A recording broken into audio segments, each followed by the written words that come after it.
News Kannada ವಾಹಿನಿಗೆ ಸ್ವಾಗತ. ಪಂಚಮಸಾಲಿ ಮೀಸಲಾತಿ ಚಳವಳಿಗೆ ವಿಳಂಬಕ್ಕೆ ಕಾರಣ ಮುಂದಿನ ಹೋರಾಟದ ಬಗ್ಗೆ ರೂಪುರೇಷೆ ಸಿದ್ಧಪಡಿಸಲು ಮೇ 23ರಂದು ಕಾರವಾರ ಜಿಲ್ಲೆಯ ಜೋಯಿಡಾ ಗ್ರಾಮದ ಉಳುವಿಯ ಚನ್ನಬಸವೇಶ್ವರ ದೇವಸ್ಥಾನದಲ್ಲಿ ಪಂಚಮಸಾಲಿ ಸಮಾಜದ ರಾಜ್ಯಮಟ್ಟದ ಸಂಕಲ್ಪ ಸಭೆ ಆಯೋಜನೆ ಮಾಡಲಾಗಿದೆ ಎಂದು ಕೂಡಲ ಸಂಗಮ ಪೀಠದ ಶ್ರೀ ಬಸವಜಯ ಮೃತ್ಯುಂಜಯ ಸ್ವಾಮೀಜಿ ಹೇಳಿದ್ದಾರೆ.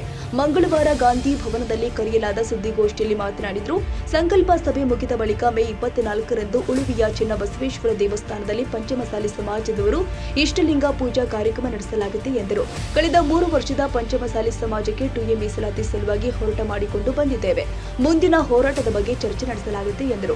ಕಾಂಗ್ರೆಸ್ ಸರ್ಕಾರದ ಬಗ್ಗೆ ಮೃದು ಧೋರಣೆ ಇಲ್ಲ. ಹೋರಾಟ ನಿರಂತರವಾಗಿ ಮಾಡಿಕೊಂಡು ಬರ್ತಾ ಇದ್ದೇವೆ. ಕಳೆದ 5 ವರ್ಷಗಳ ಹಿಂದೆ ಬಿಜೆಪಿಯ ಸಿಎಂ ಆಗಿದ್ದ BS ಯಡಿಯೂರಪ್ಪ ಅವರಿಗೂ ಒತ್ತಾಯ ಮಾಡಿದ್ದೇವೆ. ಬಸವರಾಜ ಬೊಮ್ಮಾಯಿ ಅವರಿಗೂ ಒತ್ತಾಯ ಮಾಡಿದ್ವಿ. ಈಗಿರುವ ಕಾಂಗ್ರೆಸ್ ಸರ್ಕಾರದ ಪಂಚಮಸಾಲಿ ಸಮಾಜದ ಸಚಿವರು ರಾಜೀನಾಮೆ ಕೊಟ್ಟರೆ ಸಮಸ್ಯೆ ಬಗೆಹರಿಯುವುದಿಲ್ಲ. ನಮ್ಮ ಸಮಾಜದವರು ಹೋರಾಟ ಮಾಡಿಕೊಂಡು ಮೀಸಲಾತಿ ಪಡೆಯುತ್ತೇವೆ ಎಂದು ವಿಶ್ವಾಸ ವ್ಯಕ್ತಪಡಿಸಿದ್ದಾರೆ.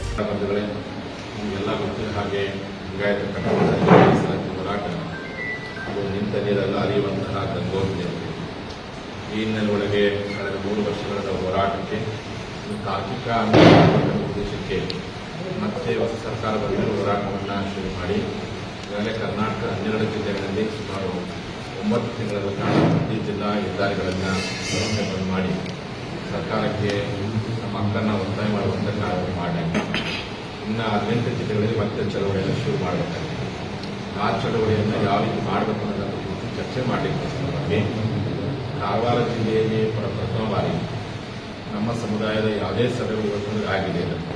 ಕಾರವಾರ ಜಿಲ್ಲೆಯ ಯಲ್ಲಾಪುರ, ದಾಂಡೇಲಿ, ಜೊಯ್ಡಾ, ಮುಧೋಳ ಈ ಭಾಗದಲ್ಲಿ ಬಹುಸಂಖ್ಯಾತ ಸಮುದಾಯದವರು ಇದುವರೆಗೂ ನಮ್ಮ ಕಾರವಾರ ಜಿಲ್ಲೆಯಲ್ಲಿ ಪಂಚಮಸಾಲಿ ಮೀಸಲಾತಿ ಹೋರಾಟವನ್ನು ನಾವು ಮಾಡಿ ಎಲ್ಲ ದೃಷ್ಟಿಯಿಂದ ಉಡುಪಿ ಚನ್ನಬಸವಣ್ಣವರ ಕ್ಷೇತ್ರ ಅಂದರೆ ಬಸವಣ್ಣವರ ದೊಡ್ಡ ಶರಣಭೂಮಿ. ಬಸವಣ್ಣವರ ಕಲ್ಯಾಣ ಕ್ರಾಂತಿಯನ್ನು ಉಳಿಸಿ ಬೆಳೆಸಿರ್ತಕ್ಕಂಥ ಕೀರ್ತಿ ಉಡುಪಿ ಕ್ಷೇತ್ರಕ್ಕೆ ಸಲ್ಲದು. ಹಾಗಾಗಿ ಕಿತ್ತೂರಾಣಿ ಚೆನ್ನಮ್ಮನಿಗೂ ಸಹ ಚನ್ನಬಸವಣ್ಣವರ ಆದರ್ಶವಾಗಿದೆ.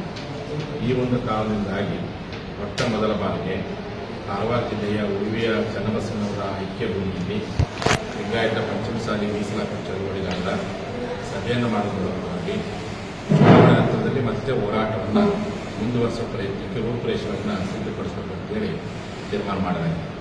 ಹಾಗಾಗಿ ಆ ಒಂದು ಸಭೆಗೆ ಮೀಸಲಾತಿ ಸಂಕಲ್ಪ ಸಭೆ ಚನ್ನಬಸವಣ್ಣರಲ್ಲಿ ನಾವೆಲ್ಲ ಸಂಕಲ್ಪ ಮಾಡ್ತೀವಿ. ಅಂದರೆ ಈ ಮೀಸಲಾತಿಗೆ ನ್ಯಾಯ ಕೊಡಬೇಕು, ನ್ಯಾಯ ಸಿಗುವವರೆಗೂ ಇನ್ನು ಆಶೀರ್ವಾದ ಬೇಕಪ್ಪ ಅನ್ನುವಂಥ ಸದ್ಭಾವನೆಯೊಂದಿಗೆ ಬೇಸಿಗೆಯ ದಿನಗಳಲ್ಲಿ ಬಹುತೇಕ ಎಲ್ಲರೂ ಪ್ರವಾಸಕ್ಕೆ ಹೋಗ್ತಾರೆ, ಬೇರೆ ಬೇರೆ ಕಡೆ ಹೋಗ್ತಾರೆ. ಆದರೆ ನಾವು ಮೀಸಲಾತಿ ಚಳವಳಿಗಾರರು ಪ್ರವಾಸ ಅನ್ನೋದು ಬೇಡ, ನಾವು ಶರಣ ಕ್ಷೇತ್ರಕ್ಕೆ ಹೋಗಿ ಅಲ್ಲಿ ಸಂಕಲ್ಪ ಕೊಟ್ಟು ಈ ಒಂದು ಚಳವಳಿಗೆ 12 ಜಿಲ್ಲೆಗಳಲ್ಲಿ ಮಾಡಿಬಿಡ್ತೀವಿ. ಇನ್ನು 18 ಜಿಲ್ಲೆಗಳಲ್ಲಿ ಹೋರಾಟವನ್ನು ಮುಂದುವರಿಸಬೇಕು. ನಾವು ಶಾಂತ ಹೋರಾಟ ಮಾಡಬೇಕು. ಮುಂದಿನ ಹೋರಾಟ ಯಾವ ರೀತಿ ಇರಬೇಕು ಅನ್ನೋ ಬಗ್ಗೆ ಸ್ಪಷ್ಟವಾಗಿರ್ತಕ್ಕಂಥ ಮಾಹಿತಿಯನ್ನು ಸಂಗ್ರಹ ಮಾಡಲಿಕ್ಕೆ ಮಾಹಿತಿಯನ್ನು ಹಂಚಿಕೊಳ್ಳಿಕ್ಕೋಸ್ಕರವಾಗಿಯೇ ಮೇ 23ನೇ ತಾರೀಕು ಗುರುವಾರ ಮಧ್ಯಾಹ್ನ 3 ಗಂಟೆಗೆ ಕಾರವಾರ ಜಿಲ್ಲೆಯ ಜೊಯ್ಡಾ ತಾಲೂಕಿನ ಚನ್ನಬಸವಣ್ಣನವರ ಐಕ್ಯ ಭೂಮಿಯಲ್ಲಿರ್ತಕ್ಕಂಥ ಉಡುಪಿಯ ಶರಣ ಕ್ಷೇತ್ರದಲ್ಲಿ ಲಿಂಗಾಯತ ಪಂಚಮಸಾಲಿ ಮೀಸಲಾತಿ ಚಳವಳಿಗಾರರ ರಾಜ್ಯ ಸಂಕಲ್ಪ ಸಭೆಯನ್ನು ಕರೆಯಲಾಗಿದೆ. ಆ ಸಂಕಲ್ಪ ಸಭೆಗೆ ನಾಡಿನಾದ್ಯಂತಿರ್ತಕ್ಕಂಥ ಎಲ್ಲ ಮೀಸಲಾತಿ ಹೋರಾಟಗಾರ ಸಮಯದ ಕೊರತೆ ಇದೆ. ಹಾಗಾಗಿ ಅನ್ನೋ ವ್ಯಕ್ತಿಯನ್ನು ನೇರವಾಗಿ ಸಂಪರ್ಕ ಮಾಡೋಕ್ಕಾಗಿಲ್ಲ. ಹಾಗಾಗಿ ಬೆಳಗಾವಿ ಜಿಲ್ಲೆಯ ಮಾಧ್ಯಮ ಮೂಲಕವಾಗಿ ಎಲ್ಲ ನಮ್ಮ ಬಂಧುಗಳಿಗೆ, ಏಕೆಂದರೆ ಬೆಳಗಾವಿ ಜಿಲ್ಲೆ, ಧಾರವಾಡ ಜಿಲ್ಲೆ ಹೆಚ್ಚು ಉಡುಪಿ ಚನ್ನಬಸವಣ್ಣ ಭಕ್ತರಿಂದ ನೀವೆಲ್ಲರೂ ಸಹ ಧಾರ್ಮಿಕವಾಗಿ ಆಗಿರ್ಬೋದು ಮತ್ತು ಹೋರಾಟ ದೃಷ್ಟಿಕೋನದಿಂದ ಕಾರವಾರ ಜಿಲ್ಲೆಯಲ್ಲಿ ನಮ್ಮ ಮೀಸಲಾತಿ ಹೋರಾಟವನ್ನು ಮತ್ತಷ್ಟು ಉಗ್ರಗೊಳಿಸಲಿಕ್ಕೋಸ್ಕರವಾಗಿ ಮತ್ತಷ್ಟು ಜಾಗೃತಿ ಮೂಡಿಸಲಿಕ್ಕೋಸ್ಕರವಾಗಿ ಮೊಟ್ಟ ಮೊದಲ ಬಾರಿ ಇರಲಿರುವಂಥ ಆ ಒಂದು ಚಳವಳಿಗೆ, ಆ ಒಂದು ಸಭೆಗೆ ಇಡೀ ನಮ್ಮ ನಾಡಿನ ಜನತೆ, ಕೇವಲ ಕಾರವಾರ ಜಿಲ್ಲೆ, ಬೆಳಗಾವಿ ಜಿಲ್ಲೆ, ಧಾರವಾಡ ಜಿಲ್ಲೆ ಇಡೀ ನಾಡಿನ ಜನತೆಗಳು ಭಾಗವಹಿಸಬೇಕೆನ್ನುವಂಥ ಮಾತನ್ನು ಮಾಧ್ಯಮದ ಮೂಲಕ ಹೇಳಕ್ಕೆ ಇಚ್ಛೆಪಡ್ತೀನಿ.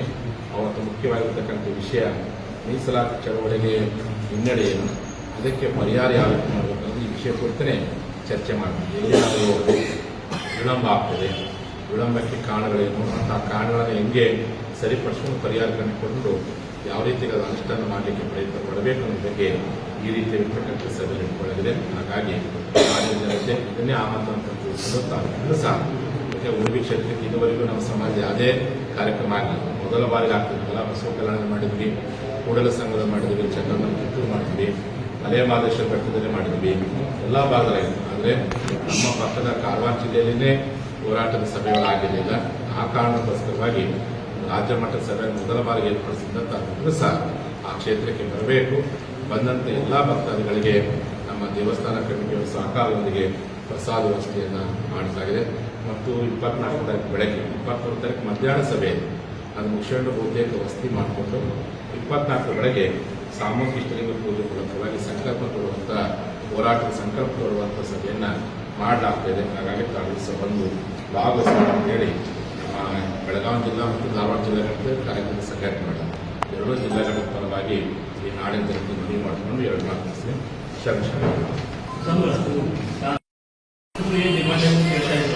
ಕಾಂಗ್ರೆಸ್ ಗವರ್ಮೆಂಟ್ ಬಂದಾಗಿನಿಂದ ಹೊರಗಾಸನೆ ಆಗ್ಬಿಟ್ಟಿದೆ. ಯಾಕಂದ್ರೆ ನಿಮ್ಮ ಕಮ್ಯುನಿಟಿದವ್ರು ಇದ್ದವರು ಸಚಿವರು ತೊಟ್ಟಿ ಬಿಚ್ತಾ ಇಲ್ಲ, ನಿಮ್ಮ ಸಚಿವರನ್ನು ಬಾಲ ಹಾಕಿಬಿಟ್ಟಾರೆ ಹಾಕ್ಯಾರ, ಯಾರು ಶಾಸಕರು ಮಾತಾಡ್ತಾ ಇಲ್ಲ. ಸೊ ಆಲ್ಮೋಸ್ಟ್ ಏನಂತಾರಲ್ಲ ಆ ಮೊಮೆಂಟ್ ನೋಡಿ ಬಿಜೆಪಿ ಕಾಂಗ್ರೆಸ್ ಬಂದಾನೆ ನೀವನ್ನು ಕಾಂಪ್ರಮೈಸ್ ಮಾಡಬೇಕು ಅನಿಸ್ತಾ ಇದೆ. ಬಿಜೆಪಿ ಸರ್ಕಾರದ ಏನು ಸರ್ಕಾರ ತೆಗೆಬಾರ್ದು ಆ ಮರ್ಯಾದೆ ಕಾಂಗ್ರೆಸ್ ಅಲ್ಲಿ ಇದ್ದಾರೆ. ನಮ್ಗೆ ಏನು ಮಾಡ್ತೀವಿ ಫಸ್ಟ್ ಆಗಿದೆ. ನನಗೆ ಆ ವಿಚಾರದಲ್ಲಿ ಸ್ವಲ್ಪ ಮಟ್ಟಿಗೆ ನಮಗೆಲ್ಲರೂ ನೋವಿದೆ. ನಾಳೆ ಸಭೆ ಕೂತ್ಕೊಂಡು ಚರ್ಚೆ ಮಾಡ್ತೀವಿ ಏನು ಮಾಡೋದಂದ್ರೆ ಈಗ ನಾವು ಶಾಂತ ಅಂದರೆ ಸರ್ಕಾರ ಹೊಸದಾಗಿ ಬಂದಿರೋದ್ರಿಂದ ಒಂದೇ ಸಲ ಉಗ್ರ ಹೋರಾಟ ಮಾಡೋದು ಬೇಡ. ಯಾವ ರೀತಿಯಾಗಿ ಹಿಂದಿನ ಯಡಿಯೂರಪ್ಪ ಸರ್ಕಾರದಲ್ಲೂ ಆರಂಭದಲ್ಲಿ ಶಾಂತವಾಗಿ ಹೋರಾಟ ಮಾಡಿದ್ವಿ. ಇವಾಗ ನಾವು ಉಪವಾಸ ಒಂದಿನ ಕಾಂಗ್ರೆಸ್ ಗೌರ್ಮೆಂಟ್ ಗಡುವು ಕೊಟ್ಟಿಲ್ಲ ಸರ್. ಈಗ 12 ಜಿಲ್ಲೆ ಮುಗಿಸೇವಲ್ಲ, 18 ಜಿಲ್ಲೆ ಪೂರ್ತಿ ಮುಗಿದ ಮೇಲೆ ಅವಾಗ ಉಗ್ರ ಹೋರಾಟ ಮಾಡಬೇಕಂತ ಚರ್ಚೆ ಮಾಡಿದ್ವಿ. ಈಗ ಮೊದಲನೇ ಹಂತವಾಗಿ ನಾವು ಇಷ್ಟಲಿಂಗ ಪೂಜೆ ಮೂಲಕ ಹೋರಾಟ ಮಾಡಿದ್ವಿ ದೇವರ ಜಾಲ. ಈಗ 12 ಜಿಲ್ಲೆ ಮುಗಿಸಿ ನಾಳೆ 13 ಜಿಲ್ಲೆ ಕಾರವಾರ ಜಿಲ್ಲೆ, ಇನ್ನು 18 ಜಿಲ್ಲೆನ ಆದಷ್ಟು 2-3 ಜಿಲ್ಲೆ ಮುಗಿಸ್ಕೊಡ್ತೀವಿ. ಮುಂದೆ ಆ ಹೋರಾಟ ಹೆಂಗಿರುತ್ತೆ ಅಂತ ನಾವು ಮತ್ತೆ ಮಾಧ್ಯಮ ಮೂಲಕ ನಮಗೆಲ್ಲ ಮೊದಲು ಧೋರಣೆ ಅಂತಲ್ಲ ಇವ್ರ ಮೇಲೆ ನಂಬಿಕೆ ಇಟ್ಟಿದ್ದು ನಾವೆಲ್ಲ. ರಾಜೀನಾಮೆ ಕೂಡ ಹೇಳ್ತೀರಿ ನೀವು, ಯಾಕಂದ್ರೆ ಡಿಮಾಂಡ್ ಫುಲ್ಫಿಲ್ ಆಗ್ತಾ ಇಲ್ಲ. ನಿಮ್ಮ ಸಚಿವರಿಗೆ ರಾಜೀನಾಮೆ ಕೊಡೋದ್ರಿಂದ ಸಮಸ್ಯೆ ಬಗೆಹರಿಯಾಗಿದೆ. ಅವಾಗ ಕೊಡಿಸಿದ್ದೆ, ರಾಜೀನಾಮೆ ಕೊಡೋದ್ರಿಂದ ಯಾವುದೇ ಆ ಸಮಸ್ಯೆ ಬಗೆಹರಿಲಿಕ್ಕೆ ಸಾಧ್ಯವಿಲ್ಲ. ಆ ಉದ್ದೇಶ ಒತ್ತಡ ಹಾಕೋಣ ಸಹಜ. ನಾವೇನು ಇವ್ರು 12 ಜನ ಗೆದ್ದಿದ್ರು, ಇವ್ರು ಬಹುತೇಕ ಧ್ವನಿ ಎತ್ತಾರೆ ಮಾತಾಡ್ತಾ ಅಂದ್ಕೊಂಡಿದ್ವಿ. ಇವ್ರಿಗೆ ಟೈಮ್ ಸಿಕ್ಕಿಲ್ಲ ಮಾತಾಡೋಕ್ಕೆ. ಇನ್ಮೇಲೆ ಧ್ವನಿ ಎತ್ತಿ ಏನು ಜೂನ್ 24ನೇ ತಾರೀಕಿಗೆ ಅಧಿವೇಶನ ಶುರು ಆಗುತ್ತಿಲ್ಲ. ಆ ಸಂದರ್ಭದಲ್ಲಿ ಧ್ವನಿ ಎತ್ತಿದ ಕಾರಣಕ್ಕೋಸ್ಕರವಾಗಿ ನಾವಿವತ್ತು ಪ್ರಯತ್ನ. ಯಾಕೆ ನಾವು ಮುಂದೆ ಯಡಿಯೂರಪ್ಪ ಸರ್ಕಾರ ನನಗೆ ಮಾತು ಕೊಟ್ಟು 5 ವರ್ಷ ವೇಟ್ ಮಾಡಿ 2008 2013ವರೆಗೆ ಅವಾಗೇನೂ ಆಗಲಿಲ್ಲ. 2019ಕ್ಕೂ ಶಾಂತ ಹೋರಾಟ ಮಾಡಿದ್ವಿ. ಯಾವಾಗ ಪಾದಯಾತ್ರೆ ಸಂದರ್ಭದಲ್ಲಿ ಅವರು ಮಾತಿದ್ದ ಪ್ರತಿಲ್ಲ ಕಾರಣ ಉಗ್ರ ಹೋರಾಟ. ಅದಕ್ಕೆ ಇವರು ಹೊಸ್ತಾ ಬಂದಾಗ ಒಂದು 9 ದಿನ ನೋಡಿದ್ವಿ, ಒಂದು ಯಾವುದೇ ಸ್ಪಂದನೆ ಸಿಕ್ಕಿಲ್ಲ. ಆ ನೋವು ನನಗೆ ಭಾಳ ಇದೆ. ಆ ಕಾರಣಕ್ಕೆ ಆ ನೋವಿದೆ ಅಂತ ಸುತ್ತ ಬೇಡ ಕೂತ್ಕೊಂಡು ಹೋರಾಟ ಮೂಲಕವಾಗಿ ಜನರನ್ನು ಜಾಗೃತಿಗೊಳಿಸಿ ಮುಂದಿನ ಹೋರಾಟ ಶುರು. ಅಲ್ಲ ಈಗ ಈ ಹಿಂದೆ ಎಲೆಕ್ಷನ್ ಇದ್ದಾಗ ನೀವೇ ಹೇಳಿದ್ರಿ, ಚುನಾವಣೆ ಸಂದರ್ಭದಲ್ಲಿ ನಮ್ಮ ಸ್ಟ್ಯಾಂಡ್ ಅವ್ರ ಸ್ಟ್ಯಾಂಡ್ ಹೇಳದೇ ಇದ್ರೆ ನಾವೆಲ್ಲ ಒತ್ತಡ ಹಾಕ್ತೀವಿ ಅಂತೀವಿ. ಮತ್ತೆ ಈಗ ಎಲೆಕ್ಷನ್ ಟೈಮ್ನಲ್ಲಿ ನೀವೇನು ಮಾತಾಡ್ಲಿಲ್ಲ.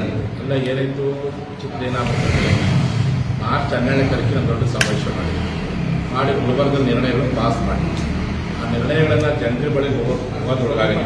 ನೀತಿ ಸಮಿತಿ ಬಂದ್ಬಿಟ್ಟು ಬಟ್ ನಿರ್ಣಯ ಅಂತ ಮಾಡಿದ್ರು. ನಿರ್ಣಯ ಬಹಳ ಅಲ್ಲ, ನೀವೊಂದು ಕರೆ ಕೊಟ್ಟರೆ ಏನ್ ಬೇಕಾದಕ್ಕಿಲ್ಲ ಸ್ವಾಮೀಜಿ. ಸಿಎಂ ಅಲ್ಲಿ ಮಾತ್ರ ಬರ್ತಿದ್ರು. ಎಲೆಕ್ಷನ್ ಟೈಮ್ ಅಲ್ಲಿ ನೀವೇ ಹೇಳಿದ್ದು ಈ ಮಾತನ್ನ, ಕಳೆದ ಚುನಾವಣೆಯಲ್ಲಿ ನೀವೇ ಹೇಳಿದ್ದು. ಎಲೆಕ್ಷನ್ ಟೈಮ್ ಅಲ್ಲಿ ನಮ್ಮ ಸಮುದಾಯ ಏನ್ ಮಾಡಬಹುದು, ನಿರ್ಣಾಯಕ ಸಮುದಾಯ ಅನ್ನುವಂಥದ್ದು ನೀವೇ ಹೇಳಿದ್ರಿ. ಯಾಕೆ ಈ ಚುನಾವಣೆಯಲ್ಲಿ ಕಾಂಗ್ರೆಸ್ ಮೇಲೆ ಅಷ್ಟೊಂದು ಮೃದು ಧೋರಣೆ ತೋರಿದ್ರಿ? ಕಾಂಗ್ರೆಸ್ ಬಗ್ಗೆ ಮೃದು ಧೋರಣೆ, ಬಿಜೆಪಿ ಬಗ್ಗೆ ಮೃದು ಧೋರಣೆ ಅಲ್ಲ, ನಿಮ್ಮವರೇ ಮಾತಾಡ್ತಾರೆ. ಇದನ್ನ ಯಾರು ಮಾತಾಡಿದಲ್ಲ, ಬಹಿರಂಗವಾಗಿ ಮಾತಾಡ್ತಿದ್ರು ಎಲ್ಲರೂ. ಕಲಬುರಗಿ ಒಳಗೆ ಬಹಳ ದೊಡ್ಡ ಪ್ರಮಾಣದಲ್ಲಿ ಕಮ್ಯುನಿಟಿ ಜನ ಏನ್ ಹೇಳ್ತಾ ಇದ್ದಾರೆ ಅಂದ್ರೆ ಸ್ವಾಮಿಗಳು ಲೋಕಸಭಾ ಎಲೆಕ್ಷನ್ ಕಾಂಗ್ರೆಸ್ ಬಿಟ್ಟು ಎಲ್ಲ ಕಮ್ಯುನಿಟಿ ಮೆಂಬರ್ಸ್ ನಾನು ನನ್ನ ಉದ್ದೇಶ ಯಾವಾಗಲೂ ನಮ್ಮ ಮೀಸಲಾತಿ ಚಳವಳಿಗೆ ಯಾರು ಸಹಕಾರ ಅವ್ರು ನಮ್ಗೆ ಸಹಕಾರ. ಅದು ಬಿಟ್ಟು ಏನೇನು ಚುನಾವಣೆಯಲ್ಲಿ ಒಂದು ಇದನ್ನು ಕರೆ ಕೊಡ್ಲಿಲ್ಲ ಸ್ವಾಮೀಜಿ. ನೀವು ಖಡಕ್ ಆಗಿ ನಮಗೆ ಎಂದು ಕರೆ ಕೊಡಕ್ ಹೋಗಿಲ್ಲ. ಅಲ್ಲ, ಹಿಂದಿನ ಕೊಟ್ಟಿಲ್ಲ, ಮುಂದಿನ ಕೊಡಕ್ ಹೋಗಲ್ಲ. ಒಂದು ಸರ್ಕಾರ ಜನರಿಗೆ ಬಂದಿತ್ತು ಪೂರ್ತಿ. ನಮ್ ಜನರಿಗೆ ಈ ಹಿಂದೆ ನೀವು ಮಾತಾಡಿದ್ರಿ ಬಿಜೆಪಿ ನಾನು ಜನ ಇವ್ರಿಗೆ ತಕ್ಕ ನಿಮ್ಗೆ ಜನರು ಕೊಡ್ಲಿಲ್ಲ ಅಂದ್ರೆ ತಕ್ಕ ಪಾಠ ಕಲಿಸ್ತಾರೆ ಅನ್ನುವಂಥದ್ದು ನೀವು ಹೇಳಿದ್ರಿ. ಅಲ್ಲ, ನಾ ಈಗಲೂ ಹೇಳ್ತೇವಲ್ಲ, ಸರ್ಕಾರ ಚುನಾವಣೆಯಲ್ಲಿ ಆ ಒಂದು ಮಾತು ಬರಲಿಲ್ಲ. ಎಲ್ಲಾ ಕಡೆ ಹೇಳ್ಕೊಂತ ಬಂದ್ರೆ ಪೂರ್ತಿ. ಅದು ಎಲೆಕ್ಷನ್ ಟೈಮ್ ಹೇಳ್ಕೊಂತ ಏನೈತಿ, ಎಲೆಕ್ಷನ್ ಟೈಮ್ ಅಲ್ಲಿ ನೀವೇ ಹೇಳಿದ್ರಿ ಸ್ವಾಮೀಜಿ. ಈ ಹಿಂದೆ MLA ಎಲೆಕ್ಷನ್ ಟೈಮ್ ಅಲ್ಲಿ ನೀವೇ ಹೇಳಿದ್ದು. ಎಲೆಕ್ಷನ್ ಟೈಮ್ ನಲ್ಲಿ ಯಾವತ್ತೂ ನೀನು ಹೇಳಕ್ ಹೋಗೋದಲ್ಲ. ಬಿಫೋರ್ ಎಲೆಕ್ಷನ್ ಮುಂಚೆ ಏನು ಹೇಳೋಕೆ ಹೇಳಿ. ಎಲೆಕ್ಷನ್ ಟೈಮ್ನಲ್ಲಿ ಯಾವುದೇ ಸಂದೇಶ ಕೊಡಕ್ ಹೋಗಿಲ್ಲ. ನಮ್ಮ ಜನರ ತಿಳುವಳಿಕೆ ಏನಪ್ಪ, ಸಹಕಾರ ಕೊಟ್ಟಿದ್ದು ಸಹಕಾರ ಕೊಡಲಿ. ಯಾವುದೇ ಚುನಾವಣೆ ಹಿಂದಿನ ಸರ್ಕಾರಗಳಾಗಿರ್ಬೋದು ಇವತ್ತಾಗಿರ್ಬೋದು ಚುನಾವಣೆ ಸಂದರ್ಭದಲ್ಲಿ ಯಾವುದೇ ಸಂದೇಶ ಕೊಡೋಕ್ಕಾಗಲ್ಲ. ನಮ್ಮ ಜನರು ತಿಳುವಳಿಕೆ ಇದೆ, ಏನೇನು ಮಾಡಬೇಕು ಮಾಡ್ತಾರೆ. ನಾವು ಹೇಳಿಕೆನೂ ಕೊಡಬೇಕು ಅನ್ನುವಂಥದ್ದು ಎಂದು ಬಯಸಕ್ಕೆ ಹೋಗಲ್ಲ, ಜನರನ್ನ ಅಪೇಕ್ಷೆ ಪಡಬೇಕು. ಎರಡು ಕಡೆ ನಿಮ್ಮ ಪಕ್ಷದ ಅಂದ್ರೆ ಎರಡು ಪಕ್ಷದೊಳಗೆ ನೀವು ಸಮಾಜ ಮುಖಂಡರಿದ್ದಾರೆ. ಈಗ ಮುರುಗೇಶ್ ನಿರಾಣಿಯವರು ಸರ್ಕಾರದಲ್ಲಿದ್ದಾಗ ಅವರೊಂಥರ ಹೇಳಿದ್ರು, ಈಗ ಲಕ್ಷ್ಮೀ ಹೆಬ್ಬಾಳ್ಕರ್ ಸಚಿವರಿದ್ದಾರೆ, ಅವರೊಂಥರ ಹೇಳಿಕೆ ಕೊಡ್ತಾರೆ, ಒಬ್ಬರು ಪೇಟೆ ಇವರಿಬ್ಬರು ಶಾಸಕಕ್ಕೆ ನೀವೇನು ಮಾಡ್ತಾ ಇದ್ದೀರಿ? ಲಕ್ಷ್ಮೀ ಹೆಬ್ಬಾಳ್ಕರ್ ಅವರು ಬಹಿರಂಗವಾಗಿ ಅಗ್ರೆಸಿವ್ ಆಗಿ ಹೋರಾಟಕ್ಕೆ ಒಂಬತ್ತು ಕಾಲ ಬರದೇ ಇರುವುದು ಅದು ನನಗೆ ಗೊತ್ತಿರೋ ಪ್ರಕಾರ ಕ್ಯಾಬಿನೆಟಲ್ಲಿ ವಿಚಾರಕ್ಕೆ ಪ್ರಸ್ತಾವ ಮಾಡಿದ್ದಾರೆ. ಮುಖ್ಯಮಂತ್ರಿಗಳಿಗೆ ಒತ್ತಡ ಆಗಿದೆ.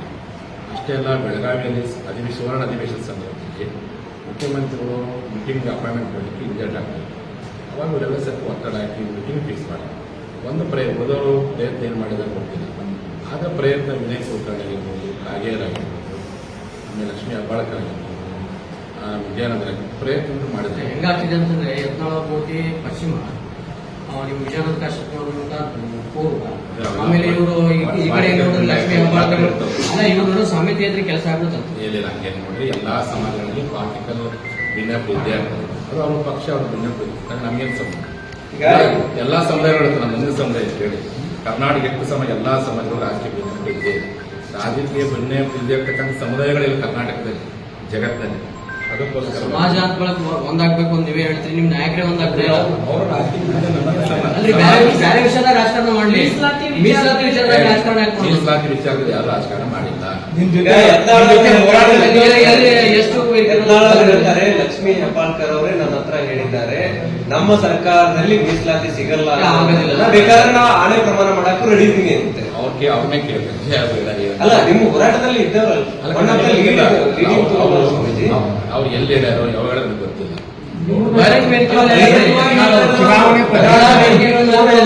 ನನಗೆ ಆ ವಿಷಯ ಪ್ರಸ್ತಾಪ ಗೊತ್ತಾಯ್ತು, ನಾನು ಅವ್ರು ಸಿಕ್ಕಿಲ್ಲ, ಕೇಳ್ತೀನಿ, ಯಾವಾಗ ಕೇಳ್ತೀನಿ, ಕೇಳಿದ್ರೆ ಅವ್ರು ಮಾತಾಡ್ತೀನಿ. ಇದೇ ನಮಗೆ ನಮ್ ಫೀಲ್ ಏನಂತಂದ್ರೆ ಇವರು ಆ ಕಡೆ ಈ ಕಡೆ ಇರೋದ್ರಿಂದ ಹಿನ್ನಡೆ ಆಗ್ತಿದೆ ಅಂತ ಹೇಳಿ. ಅಷ್ಟು ಒಗ್ಗಟ್ಟು ನೋಡಿ. ಸ್ವತಃ ಮೊನ್ನೆ ದಿವಸ ಏನೋ ಫೆಬ್ರವರಿ 22ನೇ ತಾರೀಕು ಲಕ್ಷ್ಮೀ ಹೆಬ್ಬಾಳ್ಕರ್ ತಮ್ಮ ಕಚೇರಿಯಲ್ಲಿ ಎಲ್ಲ ಶಾಸಕರು ಬಸವನವರು ಎಲ್ಲ ಕರೆದು ಮರುದಿನ ಬೆಳಗ್ಗೆ ಅಷ್ಟು ಒಗ್ಗಟ್ಟಾಗಿ ಪಕ್ಷಾತೀತ ಎಲ್ಕೆ ಪಾಟೀಲ್, ಗುಂಡು ಪಾಟೀಲ್, ಶಿವಾನಂದ ಸೇರಿ ಮತ್ತಿತರರು ಹಾಜರಿದ್ದರು. ತಾಜಾ ಸುದ್ದಿಗಾಗಿ MTV ನ್ಯೂಸ್ 24x7ಗೆ ಸಬ್ಸ್ಕ್ರೈಬ್ ಮಾಡಿ ಮತ್ತು ಬೆಲ್ ಐಕಾನ್ ಅನ್ನು ಒತ್ತಿ. ತಪ್ಪದೇ ಲಿಂಕ್ ಶೇರ್ ಮಾಡಿ.